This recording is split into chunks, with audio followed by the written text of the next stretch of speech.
Bem-vindos ao nosso vídeo de hoje. Uma criança de férias e um poço abandonado na colina. O que pode acontecer? Já na história Mary morta, fica visível o quanto pode ser prejudicial o trabalho de uma vida inteira à sua vida. Não se esqueça de se inscrever no canal, apertar o sininho das notificações, comentar o vídeo e dar sua opinião e compartilhar com seus amigos. Vamos mergulhar no mundo dos contos de terror juntos e desfrutar de cada minuto de arrepio. Então, sente-se confortavelmente, pegue sua pipoca de micro-ondas e vamos a elas. Foi um dos meus primeiros casos. Não o primeiro, mas um deles, o que de cara me preparou para o que viria em seguida. A garota fora encontrada em um córrego. Totalmente despida, tinha apenas a calcinha presa no tornozelo direito. Estrangulada, ficaríamos sabendo depois. Um visível sinal de ferimento à faca na vulva, bem ao lado da vagina. Seu nome era Mary. Tinha 14 anos e estava desaparecida há 3 dias. A mãe tentou furar o bloqueio do cordão de isolamento, mas foi impedida. Caiu gritando no chão, chorando e pedindo confirmação se era mesmo a filha dela. O tio da garota, que já tinha se aproximado do corpo com um dos policiais, identificara a garota e falava com a irmã, impedindo-a de seguir adiante. Embora eu já tivesse visto alguns locais de crime antes e depois de entrar na polícia, aquilo era novo para mim. Eu era um dos responsáveis pela avaliação do local. Portanto, a constatação do crime e a tarefa de juntar pistas cabia a mim e a mais 2 colegas. Aquelas primeiras ações da profissão que eu assumirá recentemente, representavam um peso sobre mim que só a experiência iria atenuar ao longo dos anos. Aproximei-me do corpo parcialmente submerso na água suja e olhei de perto. Eram umas 3 horas da tarde, num dia de sol na periferia de Fortaleza e o calor era intenso. Além disso, havia o fedor da lama e a terrível visão de uma jovem morta com as pernas abertas, enrijecidas, denunciando uma provável violência sexual. Coisa que também confirmaríamos depois. Agentes mais experientes que eu, também examinavam a cena e era esse meu amparo. Tá morta há pouco mais de 24 horas, disse alguém que não recordo após esses anos todos. Olhei para o rosto da menina, seus olhos encarando o céu sem expressão alguma, a boca entreaberta, a língua projetando-se sobre os dentes inferiores. Era loira, o cabelo cortado curto, na altura dos ombros. Uma garota que já não podia ser criança e que era jovem demais para ser mulher. Talvez os quadris largos tivessem atraído o assassino, talvez não. Embora a informação ainda fosse ser consolidada duramente ao longo dos anos, eu já sabia desses sujeitos que gostavam de menininhas. Ela lembrava Simone, uma garota da 8ª série por quem eu fora apaixonado no meu tempo de escola. Ali se repetia uma adolescente que devia encantar os meninos de sua idade, que brincava na saída da escola com os colegas, que era inocente e muitas vezes maliciosa, cheia de segredos, que estava crescendo, aprendendo e vivendo, que um dia seria uma pessoa adulta. Não. Não mais. A trajetória havia sido interrompida da maneira mais torpe e horrenda possível. O choro da mãe então foi contido e a multidão em volta do local cresceu. Fizemos nosso trabalho da maneira mais rápida e eficiente possível. Ali, naquele córrego, era difícil a permanência de pistas. O rabecão pegou o corpo da garota e o colocou naquela horrível gaveta fria de metal. Confesso que nesse momento tive certeza de que não havia um Deus benevolente em lugar algum. Se existia um Criador, ele era indiferente, sem cuidado, sem remorso e virar o rosto para a humanidade. Todo o nosso drama era um espetáculo bruto e sem plateia alguma. Éramos os piores animais, os únicos em perversidade. As pistas escassas resultaram em buscas incertas, poucos suspeitos e muitas lacunas. Naquele tempo não havia a tecnologia de hoje que nos ajudaria bastante. Mas o pior era a velha morosidade e falta de interesse da justiça que não via muita gravidade em adolescentes mortas e estupradas da periferia. Então, o caso foi engordar as estatísticas dos não solucionados. Meses depois, voltando pela manhã, depois de um terrível plantão, eu encontrei Mary na minha sala. Ela estava nua, as pernas cruzadas, o braço direito sobre os seios num pudor do outro mundo. O susto me deixou sem fôlego.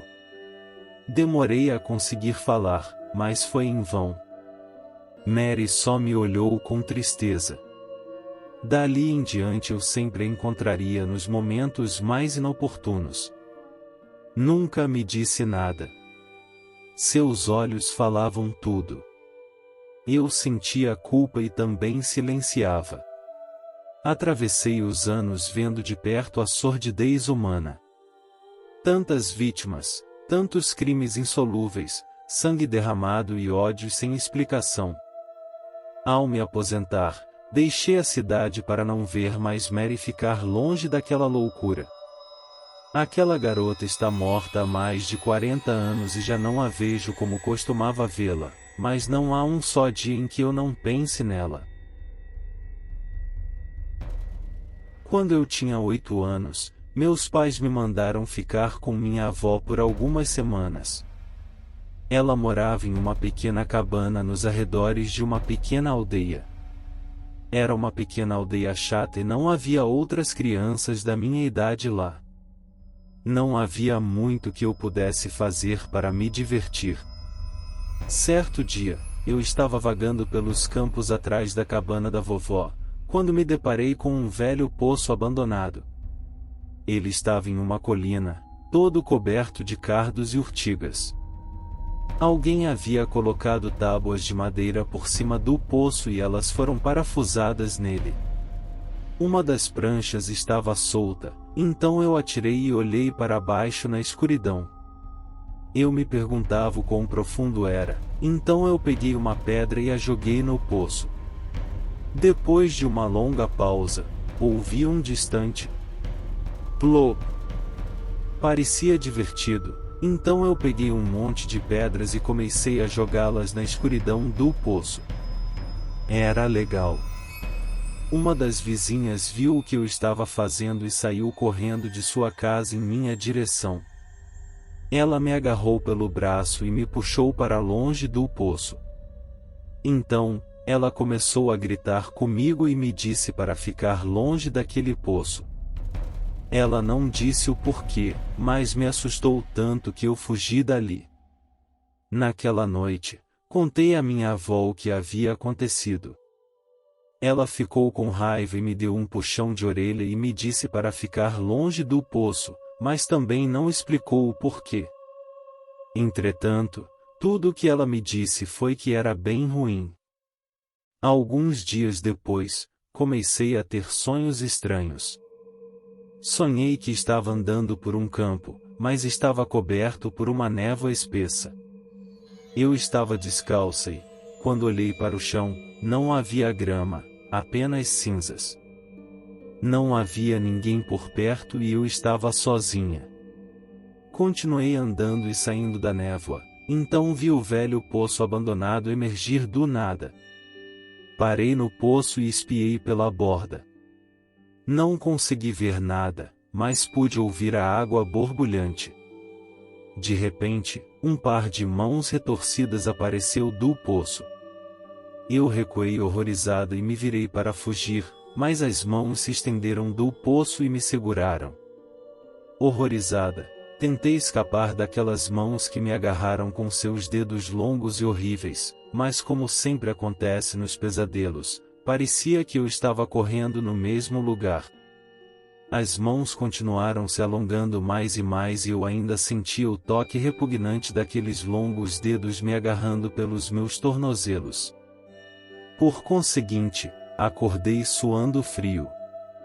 Mesmo depois de acordada, eu ainda podia sentir a sensação daquelas mãos miseráveis me segurando pelos tornozelos.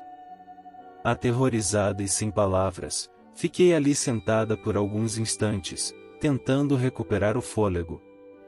Lá fora, estava chovendo e eu podia ouvir as gotas de chuva batendo contra a minha janela. Assim que olhei para ela, fiquei chocada com o que vi.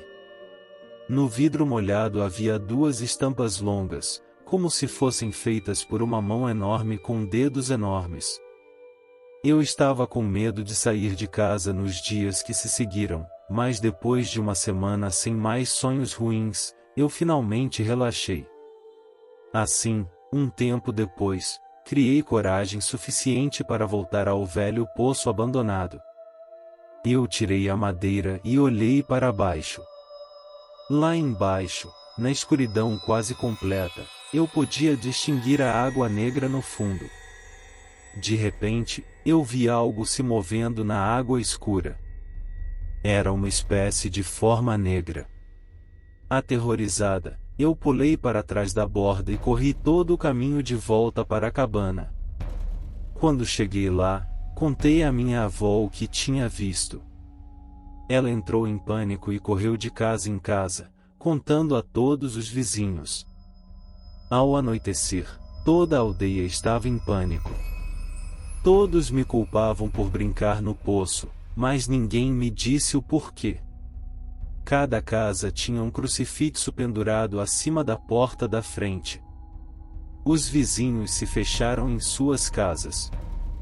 Eles trancaram as portas, fecharam as janelas e mantiveram as luzes acesas durante toda a noite.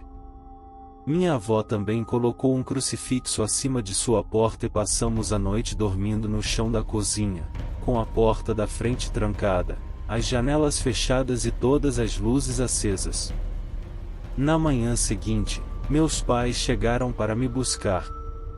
Minha avó levou-os para a cozinha para conversar com eles e me disseram para esperar no carro. Eles estavam lá há muito tempo e, quando saíram, seus rostos estavam sombrios. Sem uma palavra, entraram no carro e voltamos para a cidade. Apenas anos mais tarde, foi que eu consegui saber o que minha avó havia dito a eles. Ela disse que, há muitos anos atrás, uma mulher morava num chalé do outro lado da colina. Ela era extremamente ciumenta e estava convencida de que o marido a estava traindo. Então um dia, enquanto ele estava no trabalho, ela decidiu se vingar dele. A mulher pegou os filhos, um por um, levou-os até o poço, cortou a cabeça deles com um machado e então, jogou seus restos no poço. Ela esperou até que o marido chegasse em casa do trabalho e, quando ele estava de costas, ela o atacou com o mesmo machado. Depois de tê-lo cortado em pequenos pedaços, ela incendiou a casa. Então, ela voltou para o poço e pulou, se afogando no mesmo. Durante anos, as pessoas desapareceram da vila e ninguém sabia o que havia acontecido com elas. Meu avô foi uma dessas pessoas. Desapareceu uma noite quando saiu para passear e nunca mais foi visto por ninguém. Os aldeões acreditavam que tudo aquilo tinha algo a ver com o poço, então eles resolveram ficar longe dele. Às vezes, eu ainda sonho com aquelas mãos horríveis. À noite, ainda tenho medo de deixar meus pés fora do cobertor, para evitar sentir os dedos frios em volta dos meus tornozelos, e sempre que chove, eu ainda olho para a janela e espero ver, delineada pelas gotas de água na janela, as impressões daquelas enormes mãos aterrorizantes. Esperamos que vocês tenham gostado dessas duas histórias de arrepair os pelos da nuca. Se você quiser mais conteúdo assustador, Não deixe de se inscrever no nosso canal e ativar as notificações para não perder nenhum vídeo novo. Agradecemos por assistir e esperamos vê-los novamente em breve. Até a próxima!